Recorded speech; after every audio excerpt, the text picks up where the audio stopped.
Hola, muy buenos días. Los saluda María Jesús Prada. Muchas gracias a todos nuestros amigos que nos ven en el Facebook Live de teletica.com. Como saben, ayer fueron las elecciones en Nicaragua y hoy hemos preparado este live especial para poder analizarlas con personas que son importantes dentro de todo el diálogo nicaragüense y bueno, los vamos a presentar de una. Empezamos primero con Irlanda Jerez. Ella es excarcelada y exiliada política, coordinadora del Consejo Nacional de Salvación y rostro de la desobediencia civil. Ella nos acompaña desde Miami, donde vive en el exilio. Buenos días, Irlanda. Buenos días, muchas gracias por compartir contigo este momento para Nicaragua.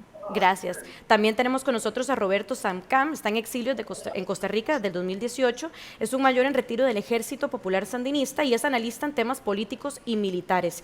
Estudió en la Escuela de Artillería de las Fuerzas Armadas de Cuba y es fundador del Grupo Patriótico de Militares Retirados. Muy buenos días, don Roberto. Buenos días, un placer estar con ustedes. Y también con nosotros se encuentra Lucía Pineda, que de hecho ahorita está en Asamblea Legislativa y nos va a contar por qué. Ella es expresa política y periodista de 100% Noticias, ganadora de numerosos premios internacionales por su trabajo periodístico y está exiliada en Costa Rica desde el año 2019. Muchas gracias por estar con nosotros, doña Lu. Muchas gracias a vos, María Jesús, y a Teletica Radio y a usted, de verdad, en la parte digital. Gracias. Bueno, vamos a empezar con usted, que sabemos que se tiene que retirar un poquito antes. Usted ahorita está en Asamblea Legislativa. Cuéntenos qué está haciendo ahí. Bueno, acá en la Asamblea Legislativa, la diputada Carolina Hidalgo y un grupo de nicaragüenses, incluida yo, pues vamos a hacer pues un pronunciamiento con respecto a la farsa electoral que se vivió el día de ayer en Nicaragua. Ya el gobierno de Costa Rica decidió desconocer esa farsa que se dio pues el día de ayer en Nicaragua, y entonces nos encontramos acá un grupo de nicaragüenses. Va a haber una conferencia de prensa en breve donde se va a hacer pues un pronunciamiento importante pues de repudio y rechazo de la asignación presidencial de Daniel Ortega.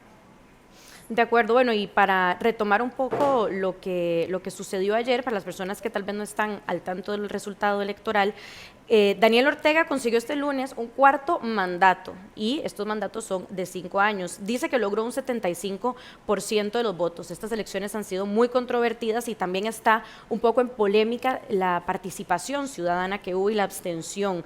De hecho, según el gobierno nicaragüense, dice que hubo un 65% de participación. Sin embargo, el Observatorio Independiente Urnas Abiertas dice que no, que más bien la abstención alcanzó un 81,5%. Y esto fue por verificación propia no autorizada, ya que el gobierno nicaragüense de Ortega está muy cerrado a que lleguen ONGs, a que lleguen otros invitados internacionales para poder fijarse y asegurarse que estas elecciones fueran democráticas. Entonces, empecemos un poco a hablar de esta situación y me encantaría que también me cuenten un poquito quiénes son ustedes y cómo llegaron a donde están. Empecemos con Roberto. Roberto, usted está aquí en exilio en Costa Rica. ¿Por qué está en exilio? ¿Qué fue lo que lo trajo aquí?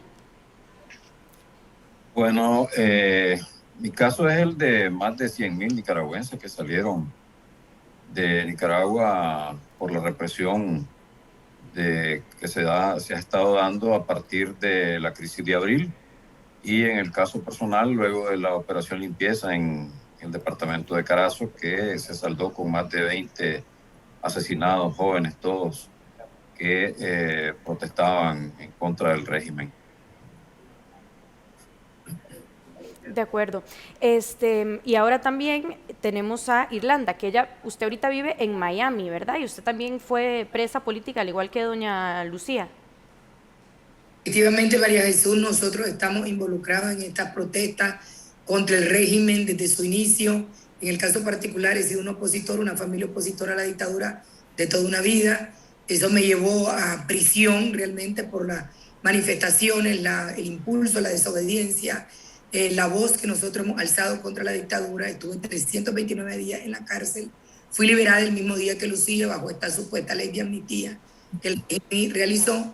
Y desde entonces me he encontrado en una continua visita a diferentes ciudades y países del continente y con diferentes personalidades para poder llevar la voz del pueblo nicaragüense.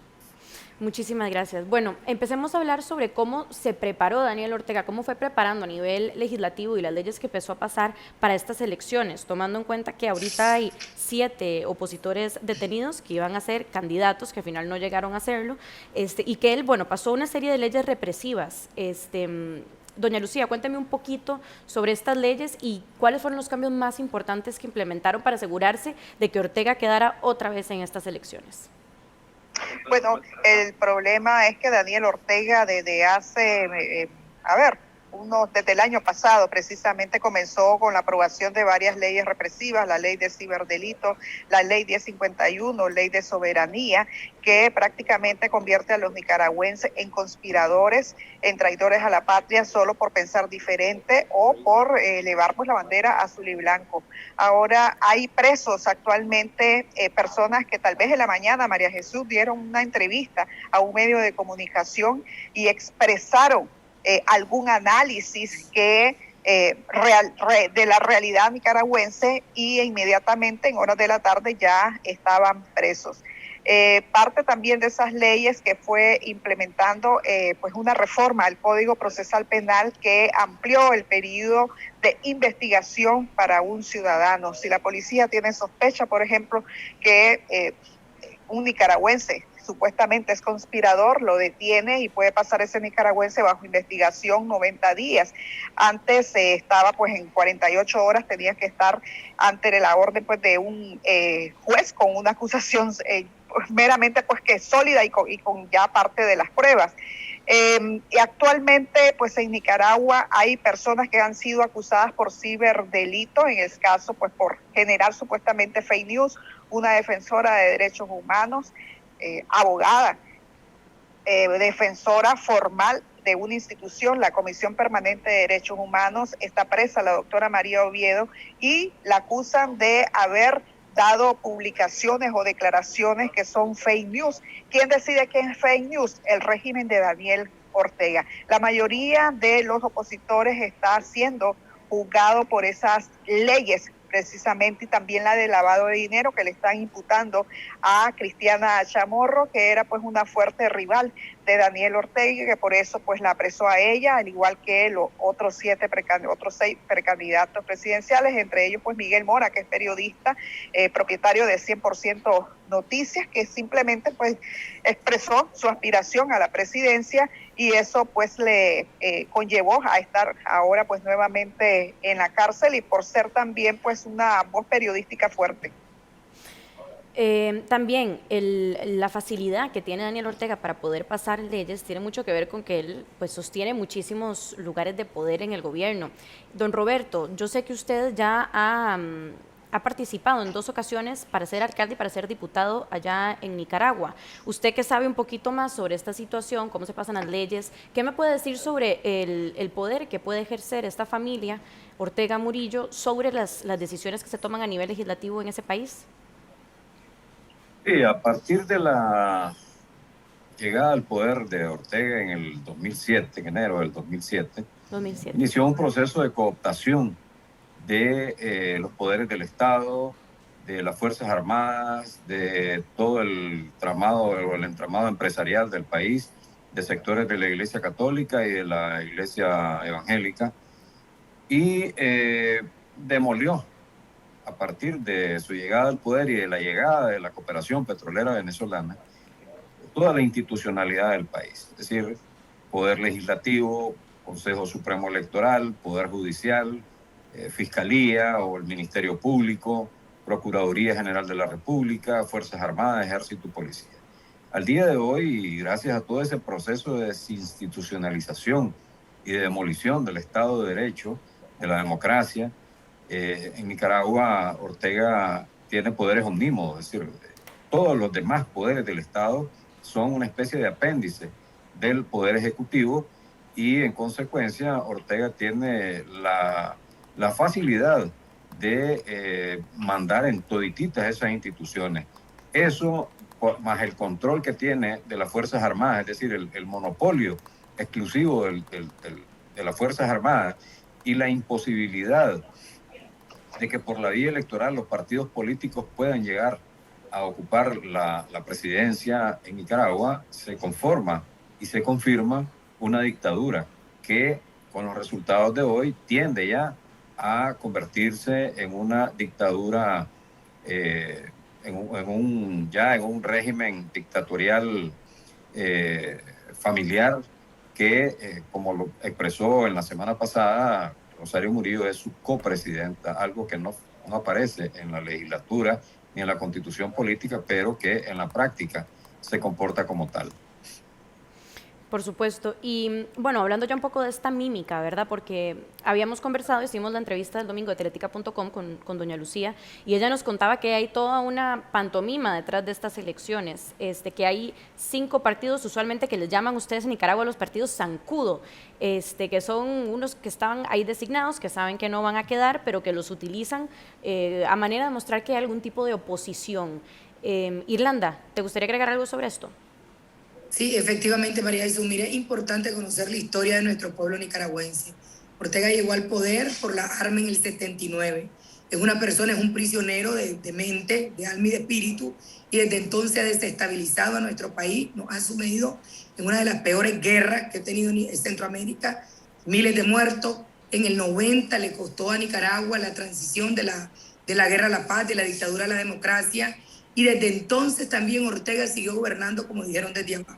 Los pactos de la oposición, los pactos de partidos políticos que hoy en día han participado en esta farsa han sido escalones para el retorno de Ortega, su segundo retorno al poder en el 2006. Estos partidos son responsables directos de lo que hoy el pueblo de Nicaragua está sufriendo, de lo que nosotros como ciudadanos estamos sufriendo, y a la hora que hablar de los partidos políticos está uno de los principales autores intelectuales de este pacto, el Partido Liberal Constitucionalista, que participó en esta farsa electoral. Entonces es importante nosotros conocer y que el pueblo de Nicaragua, el día de ayer, este 7 de noviembre, tiene que ser un día histórico que una vez más demostró, como lo demostramos en el 2016 también, la no participación a una farsa electoral, a la continuidad de una dictadura que hoy se consolida en Centroamérica literalmente como una dictadura dinástica, con él, su esposa y toda su familia, consorte, cómplices y aliados, una mafia totalmente controlando todos los poderes del Estado, destruyendo toda la institucionalidad, y una dictadura vertical, totalitaria, familiar que tienen hoy en día el pueblo de Nicaragua, a través de Ortega y de Murillo, por supuesto. De hecho, para agregar un poquito lo que está diciendo Irlanda, las instituciones en Nicaragua, bueno, las domina Daniel Ortega. Sabemos que él, además de ser el presidente del país, también es el presidente de la Corte Suprema de Justicia, también es juez, es jefe de la policía, jefe del ejército, jefe del Consejo Supremo Electoral, básicamente jefe de todo. Es que es una dictadura totalitaria, autoritaria realmente, y un control absoluto del poder. Esta pareja es una pareja podrópata que no existe posibilidad alguna, no hay en Nicaragua ningún tipo de libertad de expresión, de movilización, de prensa, de organización, nada. Es por eso que tiene 159 presos políticos, y durante toda esta rebelión del 2018 para acá hemos sido centenares de nicaragüenses que hemos estado en prisión, centenares asesinados, y 100.000, 200.000, 300.000, se habrán cifras enormes de exiliados igualmente. Entonces, eso es importante recalcar lo que hoy vive Nicaragua, y por supuesto agradecer el apoyo de la comunidad internacional en el desconocer esta farsa de Ortega, orquestada por Ortega. De hecho, uno de los temas que hablaba doña Lucía, como les comentaba anteriormente en la entrevista que le hicimos para este domingo, ella me dijo, bueno, este es más o menos como va a salir. Van a decir que votaron esta cantidad de personas, de las cuales estas van a haber votado por Ortega. Y bueno, al final, como diríamos aquí, la pegó doña Lu, porque usted, bueno, dijo que él iba a decir que iba a ganar con el 75% de los votos y que los demás se los iban a dividir, pero que el problema real al que se enfrentaba Ortega a estas elecciones era que se vieran las personas ahí en los comicios electorales y votando. Por eso fue que la oposición se dedicó a pedirle a las personas que no salieran. Cuénteme un poquito sobre eso. Claro que sí, me puse la mascarilla, estoy en la Asamblea Legislativa, ¿verdad? Entonces, lo que vimos ayer no se corresponde con los resultados que anunció el Consejo Supremo Electoral la madrugada de hoy. Imagínate que tuvieron que salir hasta las 2 de la madrugada de hoy para brindar ese resultado falso. y ellos dicen que fue masiva la convocatoria, pero aún sus resultados, ponerle, pues, ¿verdad? Que fueron 1.300.000 personas y 1 millón le pertenecen a Daniel Ortega, supuestamente. Aún así, tomando en cuenta el padrón electoral, que es de 4.4 millones de votantes, hubo una gran abstención. Si vos tomás en cuenta el padrón electoral. Y si te vas a la elección del año 2016, que también muchos no salieron a votar, incluso pues Ortega todavía sale con menos votos en comparación a la elección anterior. Y si te vas a la elección del 2011, las cosas pues es aún peor en cuanto pues a los números. Yo sé que el observatorio de urnas abiertas es un poco prudente en decir que aquí hubo un 81.5% de abstención. Yo miré una abstención del 90%. Cuidado y más. Ni los sandinistas salieron a votar. Ahí andaban ellos acarreando a su gente, andaban los acarreadores desesperados, sacando gente de las casas, andaban buscando a los sandinistas en horas de la tarde porque querían llevarlos pues a votar. Y Ortega, primera vez en su vida que vota a las 11 de la mañana. ¿Por qué Daniel Ortega sale a las 11 de la mañana? Supuestamente él para animar a su gente a ir a votar. Fue todo lo contrario, la gente no salió. Ortega históricamente ha votado a las 5 de la tarde y ayer salió de forma desesperada a las 11 de la mañana a buscar cómo animar pues a sus bases de ir a votar. Ni los sandinistas salieron a votar y eso se miró en las juntas receptoras de votos. Yo he estado casi en todas las elecciones, al menos la de 90, cobertura, pero yo he visto centros de votación en elecciones donde hay competencia que a las 6 de la mañana es una gran cola. Ayer, esos centros de votación donde yo miraba que eran colas en elecciones pasadas, habían a esa hora apenas 10 personas. Y el oficialismo se encargó de hacer hasta planos cerrados, como les daba pena. Los periodistas oficialistas no hallaban ni qué decir, porque no puedes decir una gran cola cuando no hay, donde hay 10 personas. Y los planos que ellos presentaban en televisión eran completamente cerrados. La gente se documentó esa farsa. La gente en Nicaragua fue muy valiente el día de ayer con no salir a votar, con quedarse en su casa. Eso es un acto de valentía en una Nicaragua donde no podés salir a manifestarte a cómo se hizo en Costa Rica, en Washington, en Miami, en Los Ángeles, en Europa, en España, y otros países acá de Centroamérica. El pueblo de Nicaragua le dio un duro golpe, noqueó a Daniel Ortega sin salir de su casa, sin decir nada, en quedarse en silencio. Los que andaban como hormigas locas era el oficialismo buscando a los votantes. María Jesús, me tengo que retirar. Muchísimas gracias, doña Lucía. Ya la dejo para que pueda atender al evento en Asamblea Legislativa. Y mientras también aprovecho para retomar algunos de los datos que decía doña Lucía, vamos a ponerles números. Ortega ha ido aumentando el porcentaje de sus victorias conforme el paso del tiempo, como decía ella. En el 2006 ganó con un 38% de los votos, en el 2011 con un 63% de los votos, en el 2016 con un 72% de los votos y este año con un 75%. Doña Lucía hablaba mucho sobre el tema de que obligan a muchas personas que están afiliadas al partido sandinista y a muchas personas que trabajan para el gobierno. Y aquí es donde yo quería preguntarle a usted, don Roberto, porque, bueno, yo sé que usted formó parte del Ejército Popular Sandinista durante su momento y quizás haya vivido algún tipo de presiones en ese momento por parte del régimen, o quizás no. Me gustaría que me comentara un poquito cómo fue esa experiencia, si usted me puede contar un poco quizás lo que viven las personas que son parte de este tipo de instituciones. Sí, en los años 80, realmente, en el caso personal y en el caso del ejército, las Fuerzas Armadas, ejército, policía, no existía, digamos, la presión de ahora, de estos años, porque acordémonos que estábamos en un contexto de guerra y había un fuerte contenido ideológico, ¿verdad?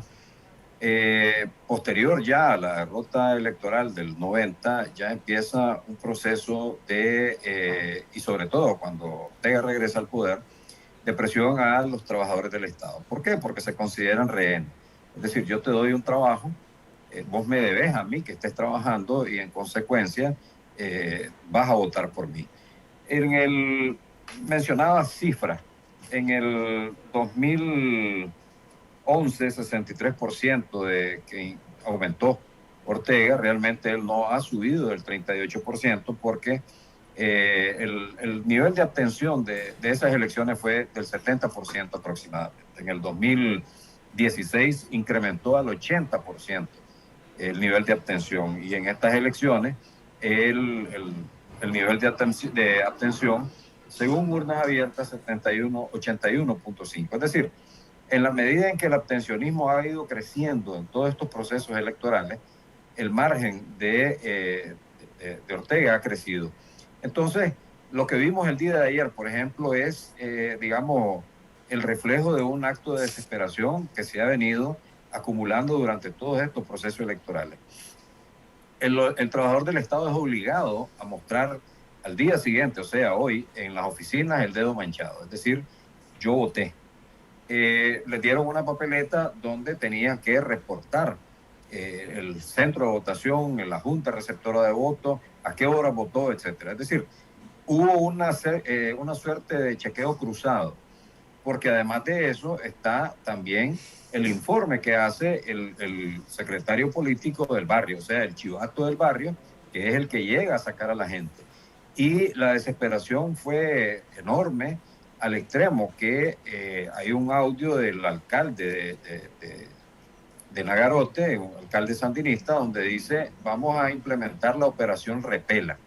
La operación Repela es un término que se utiliza cuando estás cortando café y ya no queda ningún grano en el árbol y dice, vamos a hacer Repela, y es a recoger todos los granos sueltos que quedaron en el suelo y los que lograron quedarse en el árbol. Entonces esa operación Repela significaba ir a sacar a todo aquel que le debe un favor al Frente Sandinista, sea que te dieron una concesión de transporte, sea que te dieron láminas de zinc, sea que te dieron un rollo de plástico, sea que te dieron, te vacunaron contra el COVID. Es decir, estaban cobrando todos los favores y llegaron a sacar literalmente a la gente de sus casas. Entonces, eso es lo que vemos, cómo el Estado, cómo el partido reprime a sus trabajadores, a los trabajadores del Estado, y no niego de que hayan algunos que vayan gustosos porque sí, digamos, son partidarios del régimen, pero la gran mayoría, la inmensa mayoría de los trabajadores del Estado fue a votar porque si no los corren, ¿verdad? Y muchos de ellos mancharon las boletas. Pues tengo algunos reportes de gente que sí me dijo, fuimos a votar, soy trabajador del Estado, no me recriminen que ande el dedo manchado, pero la boleta sí fue manchada y con epítetos o con digamos, acciones pues gráficas que deberían de haber anulado ese voto. De acuerdo, de acuerdo. Bueno, hemos visto este tipo de prácticas en otros países, por ejemplo, como en Venezuela, donde obligan a los empleados públicos, a las personas que trabajan para el gobierno, a participar de manifestaciones, incluso en este caso, pues de votaciones. También quería preguntarle a usted, Irlanda, me imagino, bueno, que usted también tiene un montón de gente conocida ya. ¿Qué reportes le llegaron de los comicios electorales de ayer? ¿Qué fue lo que vieron? Mira, María Jesús, yo respeto una abierta a este grupo de jóvenes, este monitoreo. Sin embargo, el monitoreo cruzado que se ha hecho, inclusive estuvimos en la transmisión con varios medios de comunicación en vivo, viendo lo que sucedía en la urna. Te compartí uno de los videos oficialistas donde un funcionario, una persona de los Estados Unidos explica de que para él fue un éxito que había urnas receptoras de votos donde no había nadie, o 4 o 5 personas. El abstencionismo es superior al 90%. El pueblo realmente ayer demostró una valentía increíble. Esta es una lucha no violenta, esta es una lucha cívica ante una dictadura que le ha declarado la guerra completa al pueblo de Nicaragua, y en este momento en el búnker del Carmen los dictadores saben perfectamente de que este pueblo los rechaza contundentemente. Y quiero ser clara en esto. ¿Por qué? Porque miramos las imágenes desde muy horas de la mañana. Miramos las imágenes y los pocos periodistas que tuvieron la valentía de transmitir y de preguntar a la gente por qué estaba ahí y pudimos escuchar, están todas las transmisiones completamente claras. También nos han llegado imágenes del conteo de los votos, de las actas al final donde ellos mismos las han alterado, una cantidad de hechos que definitivamente anulan completamente esta elección, una elección donde no había ningún tipo de garantía de libertades ni de participación pluralista de los partidos de oposición. Entonces sí podría yo sumarme a lo que ha explicado medios de comunicación, que tuvimos un abstencionismo de más del 90%. Y si fuese el 10% a votar, recordemos que el padrón era de 4.300.000 y pico. Ese 10% representa 400 y pico de mil personas. ¿Cuántos trabajadores, ejército, policía y familiares representan solo ahí del partido del régimen? Muchos de ellos obligados, porque tengo que reconocer que sandinistas, inclusive, gente que ha sido la línea de duro de ellos, como lo ha sido don Roberto aquí, que nos acompaña en este momento, sabe perfectamente, y él tiene mucho más información de miembros del ejército, de la policía, de trabajadores del Estado, que tienen que estar ahí para sobrevivir. Si no, los matan, los echan presos. Yo estuve en prisión con personas sandinistas, con mujeres sandinistas de este partido, y ellos no te perdonan. Inclusive a los militantes de esos sandinistas los tratan con mayor crueldad, según los mismos testimonios de los presos políticos y de familiares de presos políticos. Entonces, ayer el pueblo votó por soberanía, por libertad, por democracia, quedándose en sus casas en silencio, y nosotros desde el exilio alzamos nuestra voz en decenas de países y ciudades del mundo, repudiando la farsa electoral de Ortega y solicitando a la comunidad internacional que desconozca las elecciones, que ese es el primer paso.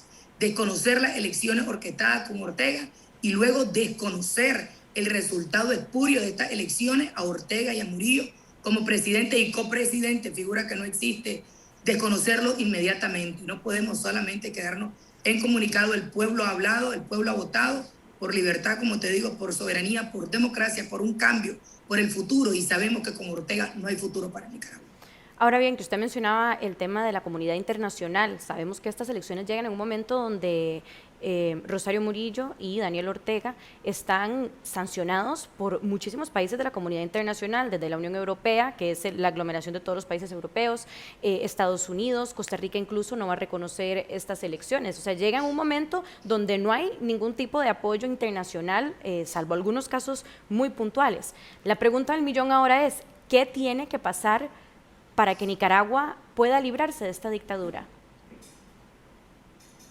Yo creo que la posición de la comunidad internacional va de la mano con lo que ha planteado el día de ayer el presidente Biden, señalando estas elecciones como una pantomima.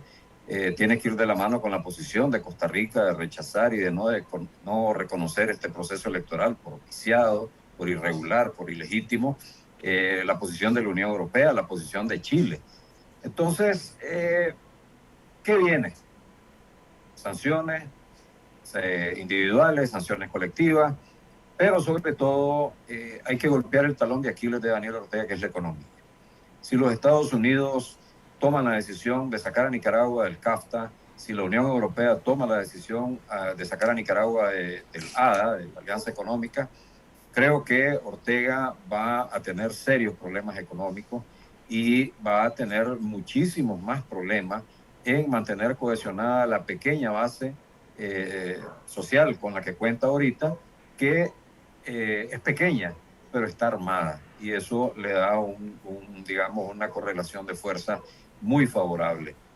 La comunidad internacional tiene ahorita, después de este proceso, digamos, una posición predominante en dar la pauta para que el pueblo nicaragüense se sienta acompañado. El pueblo nicaragüense, y estamos claros que la solución debe venir de él, el pueblo, de adentro del país, pero de la mano de la comunidad internacional. Y nosotros esperamos que el día miércoles, que inicia la sesión de cancilleres, la asamblea de cancilleres de la OEA, se den mensajes claros y contundentes a Ortega de que esta farsa no solamente no va a ser reconocida, sino de que su régimen tiene que ser desconocida y aplicado los artículos que corresponde aplicar de la Carta Interamericana. Claro, o sea que ahora el siguiente paso va a ser lo que ocurra este miércoles en la OEA, donde se tomen decisiones y lo que ustedes están pidiendo en representación de la oposición de la dictadura es que estos países apoyen en la OEA al pueblo nicaragüense. Así es. Efectivamente, mira, soportando y avalando lo que dijo el señor Roberto acá, nosotros hemos llamado la ruta hacia el rescate de la democracia en Nicaragua, que viene después del 7 de noviembre, un antes y un después, pero sobre todo creo que la comunidad internacional, y estamos convencidos que en esta fase tiene un papel determinante, porque nuestro pueblo nicaragüense ayer dentro y fuera lo hizo valientemente. Hemos recibido audios de estudiantes del hospital militar que no los están dejando ingresar porque no están mostrando sus dedos manchados ni tampoco entregan su carnet. Entonces el pueblo hizo un acto heroico, una victoria contundente, y en esta ruta de rescate hacia la democracia empieza por la OEA, donde deben de conocerse las elecciones y el resultado de las mismas. Al decirte esto, no es solo desconocer las elecciones, no reconocemos a Ortega como presidente ni a nadie de ellos, reconocerlos como ilegítimos, y para eso son 18 votos, y Nicaragua ya ha demostrado en la OEA que inclusive tiene hasta 26 votos. Y concuerdo claramente, en Estados Unidos hay herramientas enormemente fuertes como la ley Nicaragua-Magnitsky, la ley Renacer Act, que estamos convencidos que el presidente Joe Biden las va a firmar, esperamos que hoy o en estos días, pero se hará el Tratado de Libre Comercio del CAFTA, el Tratado de Libre Comercio con la Unión Europea, Canadá y otros países deberán de elevar la parada, la presión, las sanciones y la parte de la economía, entender claramente de forma sistemática la presión hacia Ortega se tiene que dar de esa manera. Por eso que le hemos llamado en este rescate de la ruta hacia la democracia en Nicaragua, donde la comunidad internacional tiene que asumir el papel que le corresponde. De lo contrario, una dictadura dinástica estará en Centroamérica y exilio masivo habrá, muerte seguirá, la cárcel seguirá para los opositores y no hay futuro, como te lo dije, para nuestro país con Ortega. Tenemos que presionarlo entre todos. Claro, bueno, y para agregar un poco a lo que estaba usted diciendo, Irlanda, es cierto que ahora también las caravanas migratorias que veíamos que ingresaban a los Estados Unidos, saliendo desde México y desde Guatemala, pues cada vez hay más nicaragüenses dentro de estas caravanas migratorias. Cada vez hay muchísimas más personas tratando de salir de ese país, y yo creo que eso también es un indicador importante que debería de importarle a los países internacionales, que también se van a ver afectados por esto y por todos los derechos humanos que se están siendo violentados por este país y hacia su pueblo. Ya con esto vamos cerrando esta transmisión en vivo. Les permito un último espacio para que concluyan sus ideas antes de darle cierre a esta emisión. Don Roberto. Sí, aprovechar para dar las gracias a Teletica, al pueblo costarricense, al gobierno de Costa Rica, que se han manifestado con contundencia, no solamente con los resultados de esta pantomima electoral, sino desde la crisis de abril. El pueblo y el gobierno de Costa Rica han estado de la mano con los nicaragüenses que optamos por el exilio en este país. Creo que el ejemplo que dio el día de ayer el gobierno de Costa Rica es el ejemplo que deben de seguir todos los pueblos que consideran que la libertad, la democracia y la independencia es el norte que debe guiar a todos estos países. Nuevamente agradecerles a ustedes, agradecer al gobierno de Costa Rica, agradecer al pueblo de Costa Rica y estar ojo avisor, estar alerta, porque lo que se viene en el futuro va a afectar no solo a Nicaragua, no solo al pueblo nicaragüense, sino al istmo centroamericano y fundamentalmente a Costa Rica, que es nuestro vecino más cercano. Muchas gracias, don Roberto. Irlanda. Gracias a ti, María Jesús, gracias a Teletica y por supuesto al presidente Carlos Alvarado, ese tremendo comunicado que hizo que nos llenó de mucha emoción, pues Costa Rica es el segundo hogar de los nicaragüenses debido a esto, en 40 años, así lo ha sido, más de 40 años desde la dictadura de Somoza.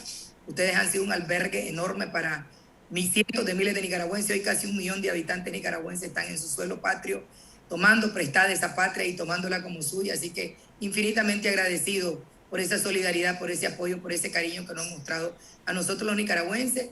Y te quiero decir que necesitamos de las voces de todo el periodismo independiente, de todos los lados del mundo, para que la voz del pueblo de Nicaragua sea llevado, sobre todo en momentos determinantes, porque lo que se viene, como decía Roberto, es fundamental para la libertad, la democracia, la soberanía y la independencia, no solo de Nicaragua, sino de todo el istmo, porque ya sabremos dónde buscan mayormente los nicaragüenses, Costa Rica y Estados Unidos.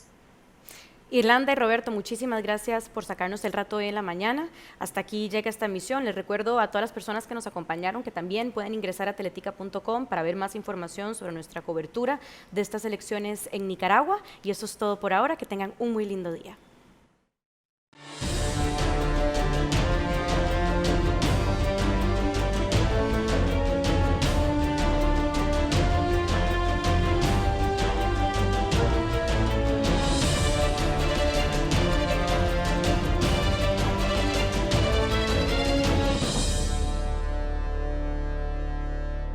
Lo invitamos a suscribirse a nuestro canal de YouTube para que repase todo el contenido disponible.